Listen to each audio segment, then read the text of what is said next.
This is Managing Mayhem. Brought to you by two lawyers and a layman. Because good intentions are not a legal defense. Wait, I'm sorry, they're not?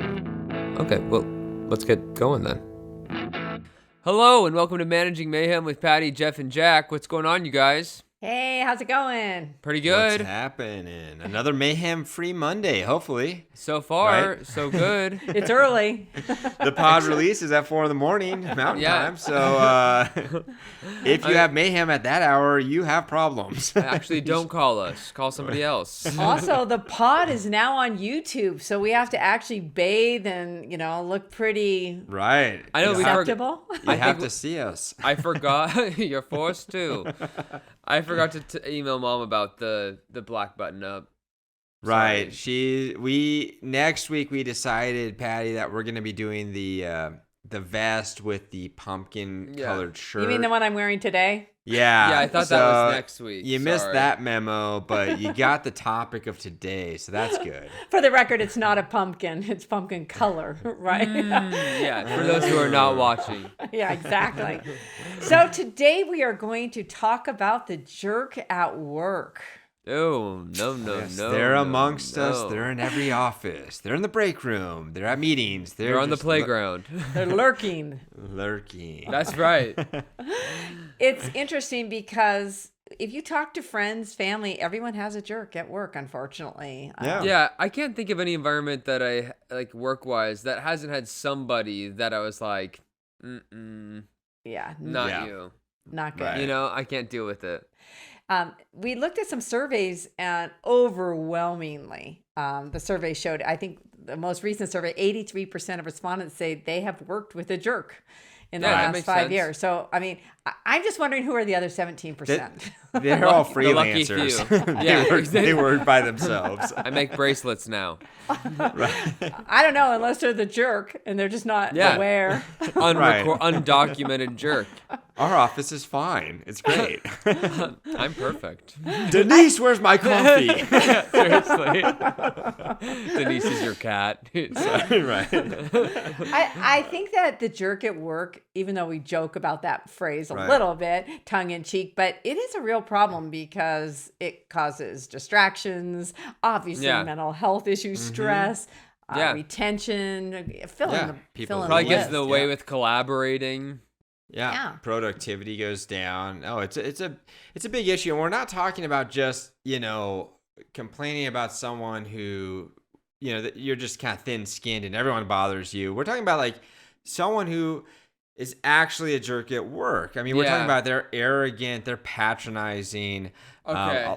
A lot of times I see them in somewhat of a position of power, or they're really good at their job, and so they feel they can do what they want. They can order people around. Even when they're not the Right. supervisor. Right. Just, Yeah, it's going to get people to a breaking point where they're just like, I'm going to snap back. It's like, if people are going to be jerks, then fine, I can go there. right. Or I'm going to quit, Right, and I'm or just I'm going to outta leave here. because I'm not going to deal with that. Yeah, but grass right. isn't really I'm greener on making- the other side, apparently, if it's every workplace. Right. So No, yeah. you're Well, not and- even safe in your own home with your own pets. They can be Right, and that's jerks. why it puts it on you as managers in HR, where you have to talk. You're going to have to address it. You're going to have Yes. to address the jerk at work. Right. And this is all deal with stuff it. that just happens at work, right? Like, this stuff isn't behavior that's after work or anything like that. Well, Right, it today- happens in the real world, but we're just going to talk about the today workplace setting. We're only talking On the clock. on the clock work, no off-duty conduct, none of that. Okay. That's a whole different can of worms. But for today's purposes, on the clock work, Okay. on the clock And for attitude. today's purposes, too, what are some of the specifics of the kind of jerk we're dealing with? Good question, Jack. Oh, Not a jerky question. For one. No, we're dealing with someone. Okay, put yourself in the mindset of the manager or HR. The jerk is someone who you've received multiple complaints from multiple people, not just one Right. person who is reporting all the time. You've even observed some of the behavior. It's clearly they're not just having one bad day. It's not Yeah. a one-off. There's some sort of pattern. Yeah, it's not just like a day where I'm like over caffeinated and agitated in the corner, Right. Or under caffeinated and agitated, which is worse. Right. It's like, get out. Like Gollum with stringy hair, just like eating a raw fish on my desk. Oh my gosh. A dark office. Yeah. Jack, the lights are a little dim in here. Leave.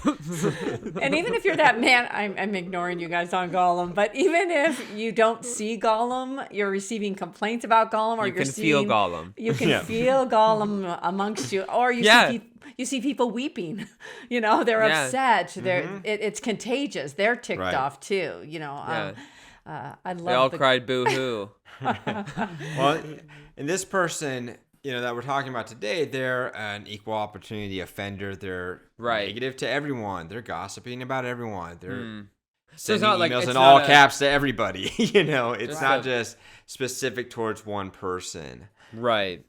Okay, so someone's just buckshot of just being a jerk to everybody all the time in a bunch of different ways. The reason that's important, and I never would want to be in court and have to say, well, they were just an equal opportunity pig to everyone. That would be favorite defense. Oh, yeah, but it's important to say, because they're not targeting someone. This isn't harassment like racial harassment, sexual harassment. This is, like you said, the buckshot, just spewing negativity on people.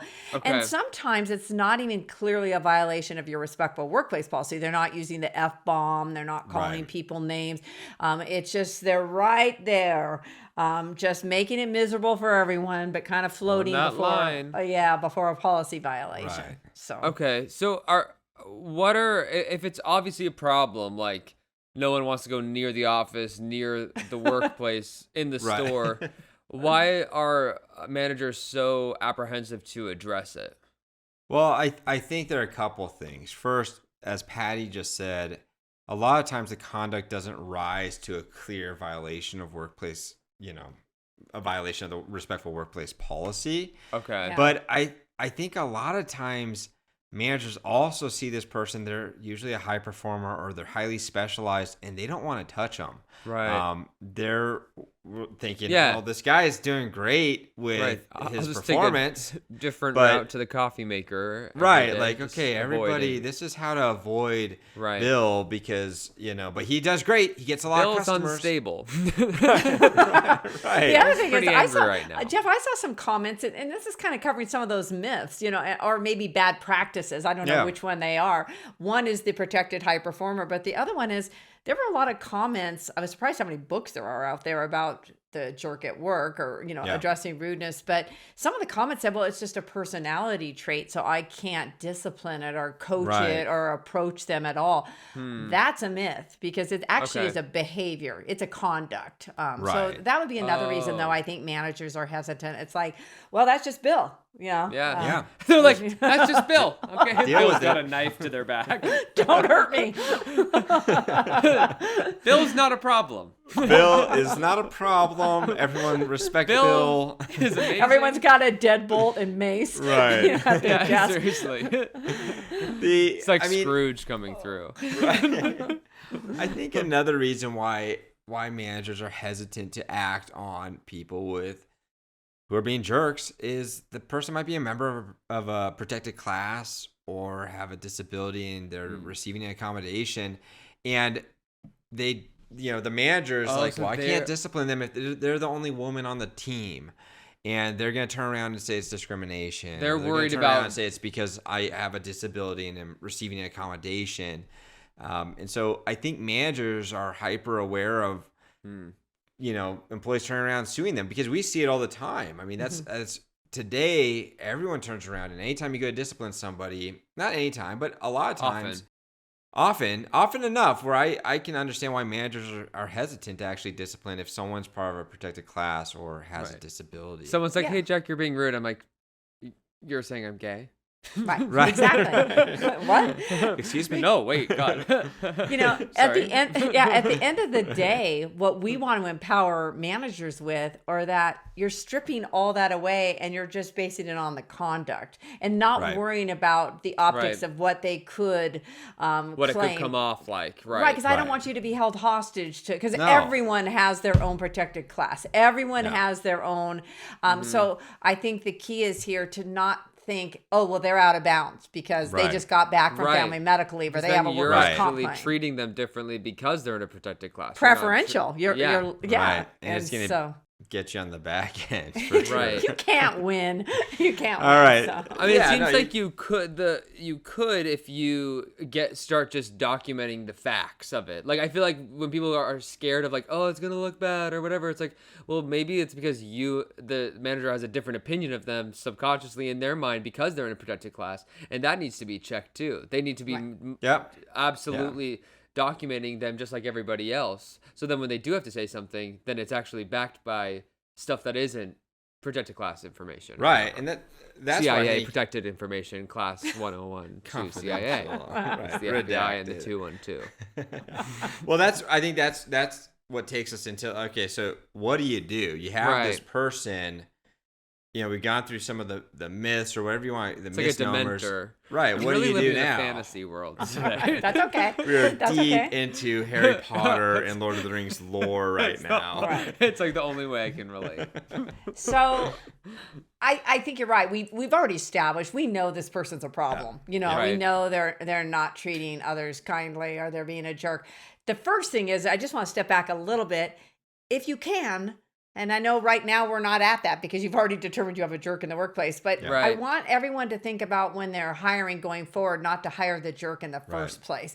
And so I don't want that lost on anyone first, because I think people knowingly hire people that are jerks. And that is because they have low unemployment, they're desperate to fill a position, and they look past this. Right. That's a problem. So step one is make sure in the interview process that you're on alert for the jerk. Right. And I think, as Patty's saying, I don't think that they hire people intentionally thinking this person's going to be toxic, really toxic to our work environment. But I think people they want to look, they look past certain things, as well as during any interview, everyone's putting on their best performance, right? They want the job. Right. Yeah. And so, one thing you can do is you can take them out to like lunch, do a lunch interview, something like that. See how they actually treat the servers, or it's always the best. It's a great thermometer because they don't want anything from the server other than. Sometimes I feel like when I was a server and guys would be on dates with girls, I would notice a lot of like. They would order for her, or like try to act really like I know. If your food, candidate is ordering for you, then no. You will have fantastic taste. It was so nice meeting you. Hi, Jack. It was nice meeting you. He'll have the salad. The salad, Caesar. Jack, He's trying to trim down a little bit. I'm curious, Jack. I never was a food server. I don't think I could balance all that stuff, but you see a window into the world of people, right? The way because food servers are one of the most mistreated employees in all industries. So I think that they're focusing on the person that's interviewing them. And if they're just being super disrespectful, to me, that is a huge red flag. Absolutely. I think the other idea is to have a happy hour or something where they have to socialize with the potential staff they're going to work with. So you could get the vibe. You could get feedback from the other staff members like, hey, were they cool? Were they okay? Not cool like, But that to me seems a little risky because then it could become like a little Game of Thronesy where it's like a little backstabby, a little like, I don't want them in. I don't want them threatening my job, my status. Like, I feel like... That's true. I feel like I would be like, okay...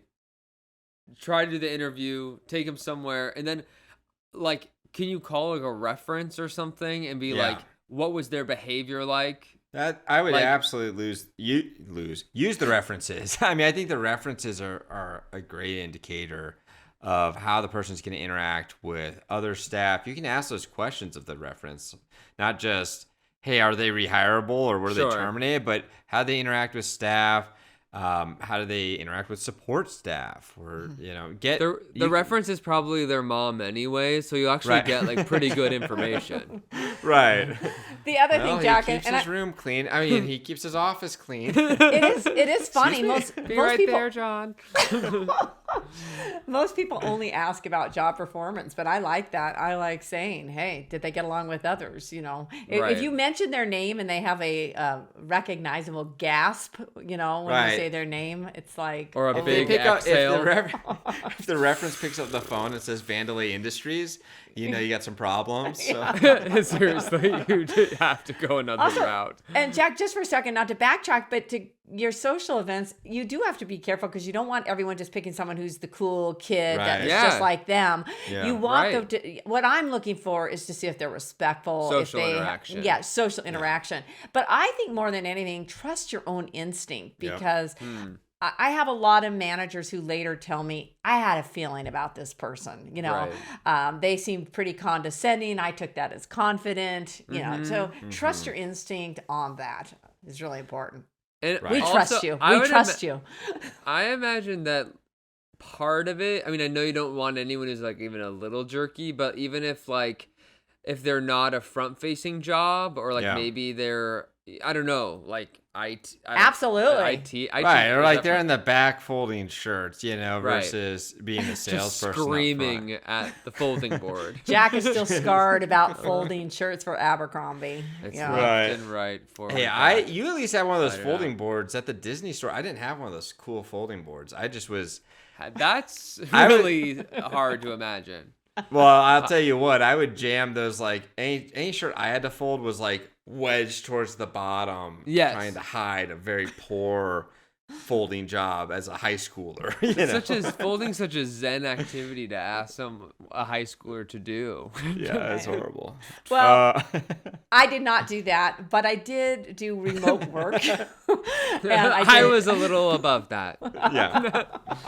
I've never done that. I've never folded. If you work in a toll booth in the middle of nowhere versus if you were on the customer service line, obviously it's going to be important. Right. I don't want to hire any jerk, but also if that person's going to work alone and be their own island, obviously I'm going to have a little more latitude for that. So. Right. Okay, so and what if you then, let's say they're hired, you don't know they're a jerk, they were really incognito, right? Or whatever, and then you have them. How do you deal once they're in your midst? I'm laughing because with 4 kids, how many times you guys have dated people and then you're like, who is this person I'm dating after the 3rd date? They morph into something else, or they've been with you a long time and for whatever reasons they've changed, like you're saying. And so, and whether that's something outside of work or the job itself, that's probably something to look at too. Exactly. My first suggestion is that to communicate an expectation. And for those of you who said, well, Patty, we already have hired this person. It's not too late. You can communicate it this afternoon, right? But say that being positive and a team player and being professional to others is actually an essential job function. I think that is very important to communicate. It's not just about your job. It's not just about sales. It's about being cooperative, positive attitude. That's an essential job function. Right. Add it to those job descriptions. And as Patty said, you can do that now. You don't have to wait till the next person you hire to have it in there. The other thing you can do is have it in your employee handbook. Have a policy that says that you need to have a good attitude, work in a collaborative environment, and also rate it on performance reviews. That's something that we don't see very often. Performance reviews are so focused on how the person's performing and their, productivity, but attitude is a huge component, and it should actually be rated on some sort of scale on those performance reviews. So that I agree. So it's a measurable thing if you have the language, if you have the language for it, then you can refer to it later. The other thing, yes. And the other thing that is important about that, it's the same. Thank you for the affirmation. Yes. No, but I'm just thinking out loud of all the things that I keep telling and reminding clients. And then they're like, well, we just don't have time to deal with attitude. And then that's the issue that they're spending all their time on is the jerk at work or the bad attitude. And I'm like, well, you're actually not spending, if you just done that and made it an essential. And a lot of people don't understand, or they are confused by the fact that you can require someone to be positive at work. I mean, that's a reasonable expectation. I can't believe I'm actually saying it. What's that book? Everything I learned in kindergarten. You know what I mean? Like, you can't. I don't know if that's a book. It is a book. But it sounds It is great. a book. I want to read it. If I've you wasted guys a do- lot of time. If you guys want sample language to put in your job descriptions Yes. or your performance reviews or your handbook, reach out to us and we're happy to give you some samples. Also, it's going to be all quotes from what I learned in kindergarten. Yeah, Right. I'm grabbing that book. Shit. No, but email us. It's admin@mnwlegal.com. So Right. So let's say, well, this is not a one-off. It's not just like a bad hair. It's just a person that has a consistent pattern, right? Right. So once you've put it in the job description and the handbook, what do you do? Like once like yeah. that's Right. like nice as like a backup, and hopefully up front people will read that and say, great, I know my expectation. But what do you do once you've passed that stage? There's a few things. The first thing is that if it's a lot of people in a department, not just one, we're going to have some kumbaya type meeting where it's like, hey, this has got to stop. We're not singling anyone out, but we're going to all talk about the way we're treating each other. But it sounds like you're talking more about just the isolated person, the patterns continuing. To me, the first thing is not to let it continue, to nip it in the bud as early as possible. I really get frustrated when people say, well, that's just Bill. Just ignore him. Such an easy write-off. It's so annoying. That's so-and-so. It's like, what? It minimizes everyone else and their concerns in their workplace. And then everyone has to then cater to that because we've all Bill. decided that that's okay.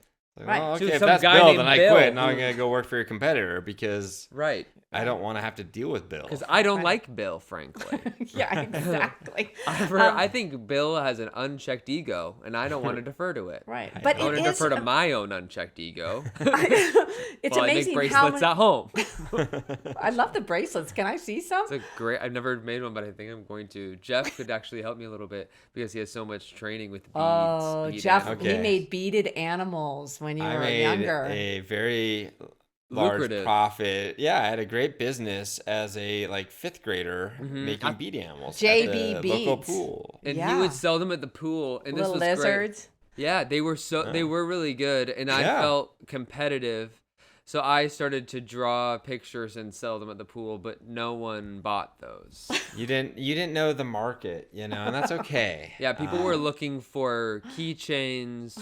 Keychains, things to put on their backpacks to Yeah. play with. They weren't looking for fine art yet. No, not yet. I read it wrong.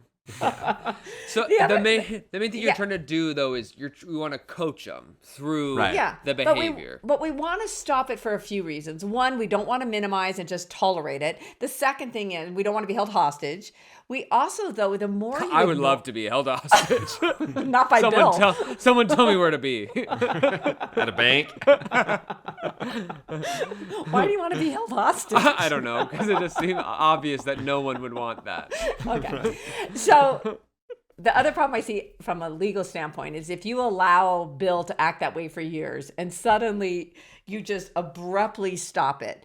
Right. And it just happens to be when he turns 50. You know what I'm It's his saying? 50th birthday. Or when he has a Perfect. workers' comp claim or Right. something. Just You're in going to have time a for a red flag. discrimination claim. Exactly. And so you gotta stop it early, so they can't say, "Hey, it was all fine Right. until Right. X." Well, you know? gotta love it when Until he you get came it, out where of the person- It's like, okay. No, but you see it where the person's on FMLA leave, and then everyone's like, "Yeah, Bill's a real jerk. Tool. and we need to fire him now." It's like, well, he's on FMLA leave. He's Pump been a the jerk for brakes. 5 years. Right. He had plenty of time He's to always address been this. a jerk, Right. first of all. I mean, when you go to coaching is huge. And that's, Right. to me, where you have to start and do it promptly. But a lot of times, people aren't self-aware and they don't even know that they're being a jerk, really. They don't know how their behavior or certain things that they do is actually affecting other people. And so I know Patty and I have done a number of investigations where we talk to the person who is accused of, being disrespectful to people. And they're like, "Oh my gosh, I had no idea." They're mortified. They're mortified. Right. And they're like, why didn't they tell me? Why didn't they tell me sooner? I would have changed. And I think, your goal as a manager and as HR is you want to keep employees, you want to keep people happy, and you want to course correct so you're not firing people or disciplining them. Yeah, you may ultimately get there, but you want to give them a shot. You got to give them a shot, and you got to let them know as soon as possible. And so those conversations are essential. Right. So we're going to have this conversation. It's awkward. It is awkward to have this. Yeah. What I don't recommend is that you start out with, you're a jerk. Stop it. We keep everything away that's subjective opinions, personality indictments, overgeneralizations about everyone is talking about you or saying this, everyone's scared of you. We stick to facts, but we're specific and direct with the person. And we give factual examples. Okay. Right. Who, what, when, where... hey, Bill. Right. We're using Bill now. Bill's our guy. Okay, Bill's our guy. And you were telling people to get lost or to stop bothering you, or you rolled your eyes book at them down. Right. Be specific. Bill, you're emailing people in all caps, and he may be like, "Oh shoot, I just don't know where the caps lock is." Right. Or I am yelling into the keyboard, and that's how I am releasing a lot of pent-up rage. Where is the TPS report? Yeah, exactly. Right. I even. Are you guys excited about the holiday party? I am. I'm bringing the pot roast. Hey. Whoa. No? Don't be afraid as a manager to actually use the quotes. Don't use your air quotes, but saying you walked in and said, "I have to do everyone's job. Everyone's so dumb." Actually give that information back. Hard facts. Hard facts. Or like when you were doing the Gollum, you this morning you said, "Leave now. Stop. I can't handle you." Right. Yeah. Go. Because what will happen if you say you're being rude, you're being a jerk, you're being hostile, is not factual, that's opinion, they're going to get defensive. And it's also, it's also not helpful. anything. It's also not anything to document.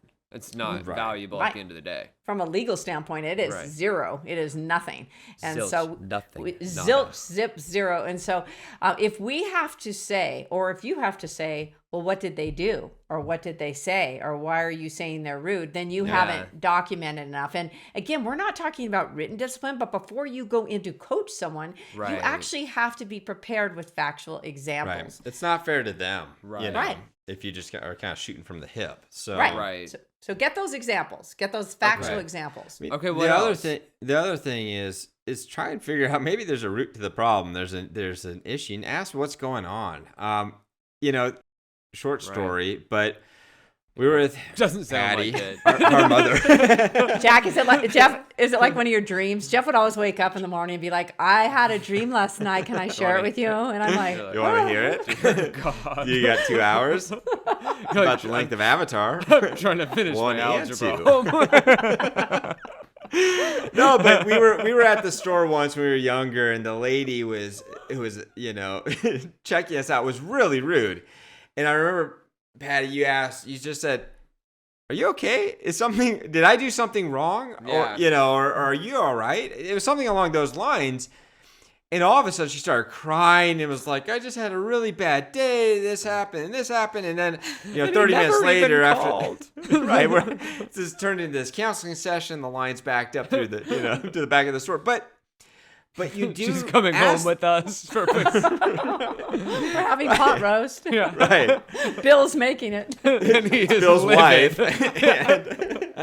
But you need to ask that question. What is going on? Right. Because there may be something to it, and they may bring up, "Hey, there's something medical," or there may be, a personnel issue. Well, Donna's not doing her work, and so I have to do it, and it makes me grumpy. It makes me mad, and so you're gonna have to address those issues as they come up. But I think you need to get to the root of the problem, and there may not be one, but but at least you can try to open the door and say, like, ask the question. If there is something, now is the time to talk about it, because then we can come to some kind of understanding. Because I don't think if they're in that space too, they probably won't. If they don't even know they're being a jerk, then they're not going to bring it up. Right.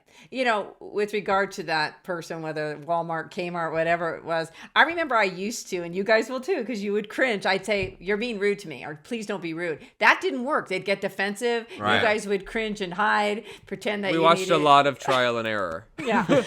So it actually evolved to are you okay? Or did I do something wrong? Right. And that actually triggered them to be more authentic in their response and be self-aware. So I do think that's really important. Now, if they say, I'm having personal problems or I'm having medical problems, I don't want a manager to be, tell me all about it. Say, get them to HR, get them to an employee assistance program. Say, hey, that's why we have time off or leave of absences. But you do want to ask, is there something going on? Because you want to get to the you can't bury your head in the sand Right. if they tell you, like, oh, I got this. Oh, I didn't hear you. You have to send them to the right people. But Right.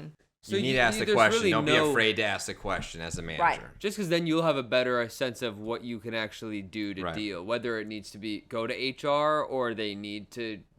I don't know any other place besides HR. Well, the jail. The police. The other thing is, Jeff and Jack, to both of you, is that you are trying to help them. You're coaching them. This is not discipline. And so it's like, how can I help you? Right. Because we can't have this. It's disruptive to people. It's distracting. So how can I help you so that you can come to work fit for duty in a mindset that you're positive and professional to everyone? Because that is what we need from you. But help me help you. Hey, help me help you. And also, like, if they are a valuable member of the team, you don't want to lose them. So, Lastly, right. That's really good. No, lastly, you have to be consistent. Oh, yes. That's yes. right. Yes. Oh God.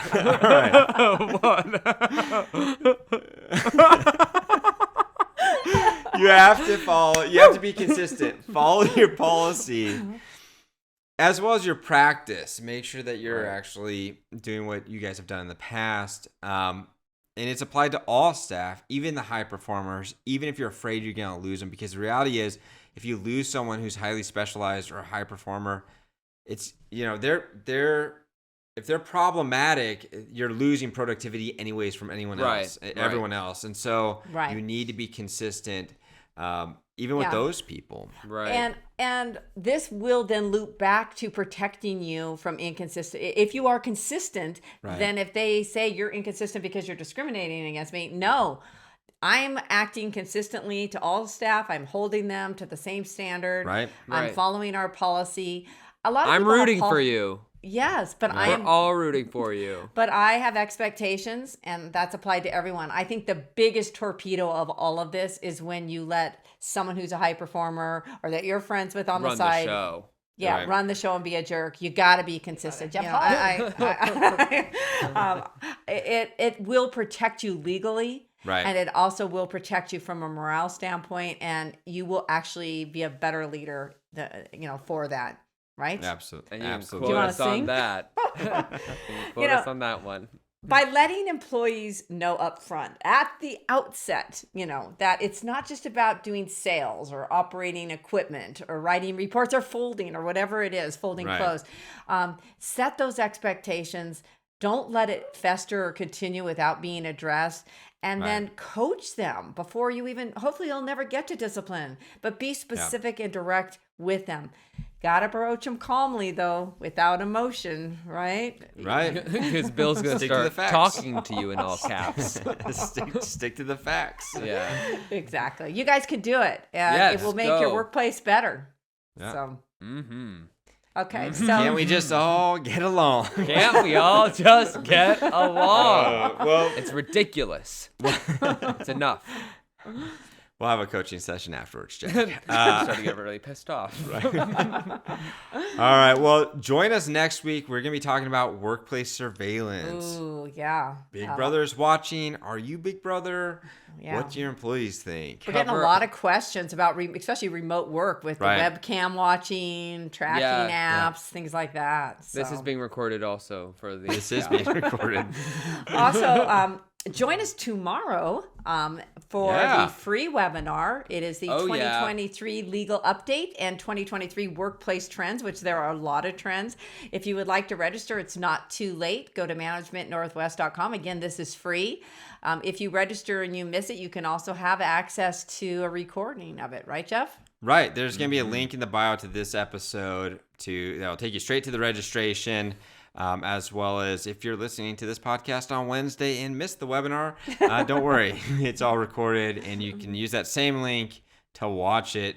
We also, once again, have our Essentials of Management training coming up February 7th and 8th. So join us for that. That'd be fantastic. I will also be attending with a bunch of different names. Bill. Bill. Thank you guys so much, and hope you have a Mayhem free week, and we'll see you next week. Yeah, we'll see you next week. Okay. No jerks.